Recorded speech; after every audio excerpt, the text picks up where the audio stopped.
आता एक महत्त्वाची बातमी आपण सविस्तर पाहूयात। भिवंडी तालुक्यामधील वळपाडा या ठिकाणी केमिकलच्या गोदामाला रात्रीच्या सुमारास भीषण आग लागली। या आगीमध्ये एका कामगाराचा मृत्यू झाल्याची माहिती समोर येतेय। दापोडा गावामधील प्रेरणा कॉम्प्लेक्स मधील गोदामाला ही भीषण स्वरूपाची आग लागली। केमिकलचे गोडाऊन असल्यामुळे आगीने रौद्ररूप धारण केलं। काही तासानंतर ही आग आटोक्यात आणण्यात यश आलेलं आहे। मात्र या सगळ्यामध्ये एका कामगाराचा दुर्दैवी मृत्यू झाल्याची माहिती मिळते।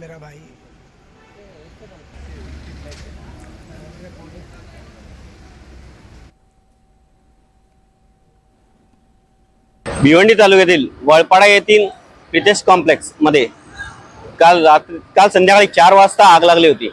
4 वाजता आग लागल्यापासून ती भिवंडी, कल्याण, डोंबिवली, उल्हासनगर, न्यू बॉम्बे इकडनं चारी बाजूनी फायर ब्रिगेडच्या गाड्या आल्या होत्या आणि रात्रभर आग विझवण्याचं काम चालू होतं।